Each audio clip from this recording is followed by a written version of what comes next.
సాంకేతికత మానవ జీవితాన్ని ఎంతగా ప్రభావితం చేస్తుందో చెప్పడానికి ఎక్స్పర్ట్స్ చేస్తున్న ఈ ప్రయోగాలు నిదర్శనం. మరో 3 ఏళ్లలో మనం రోడ్లపై నడిచే కార్ల కంటే ఆకాశంలో ఎగిరే కార్లను, దుకాణాల్లో మనుషుల కంటే రోబోట్లను ఎక్కువగా చూసే అవకాశం ఉంది. సైన్స్ ఫిక్షన్ ఇప్పుడు మన నిజ జీవితం కాబోతోంది.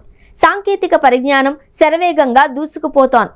ఒకప్పుడు వెండి తెరపై సైన్స్ ఫిక్షన్ సినిమాలలో చూసి ఆశ్చర్యపోయిన అద్భుతాలు ఇప్పుడు మన కళ్ల ముందే వాస్తవ రూపం దాలుస్తున్నాయి. ఈ సాంకేతిక విప్లవంలో చైనాకు చెందిన ఎలక్ట్రిక్ వాహన దిగ్గజం ఎక్స్పెక్ట్ సంచలనం సృష్టిస్తోంది. 2027 నాటికి రవాణా, రోబోటిక్స్ రంగాలలో విప్లవాత్మక మార్పులను తీసుకురావడమే లక్ష్యంగా ఈ సంస్థ అడుగులు వేస్తోంది. భవిష్యత్తులో కార్లు కేవలం రోడ్లపైనే కాదు, ఆకాశంలోనూ విహరించనున్నాయి. ఎక్స్పెన్ అభివృద్ధి చేస్తున్న ఫ్లయింగ్ కార్లు సాధారణ వాహనాలలాగే రోడ్డుపై ప్రయాణిస్తాయి. అవసరమైనప్పుడు రెక్కలు విప్పుకొని గాల్లోకి ఎగురుతాయి. దీంతో ప్రధాన నగరాలలో గంటల తరబడి వేచి చూడాల్సిన ట్రాఫిక్ జామ్ల నుండి ప్రయాణికులకు విముక్తి లభిస్తుంది. 2027 నాటికి వీటిని భారీ స్థాయిలో ఉత్పత్తి చేయాలి అని కంపెనీ ప్రణాళిక సిద్ధం చేసింది.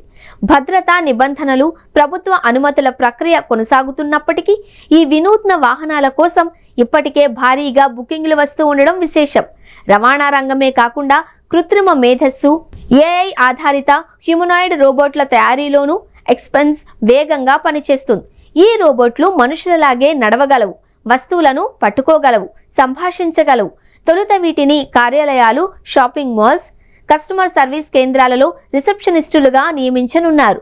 2026 చివరి నాటికి వీటి ఉత్పత్తిని ప్రారంభించి రాబోయే రోజుల్లో ఇంటి పనులకు కూడా సహాయపడేలా వీటిని అభివృద్ధి చేయనున్నారు.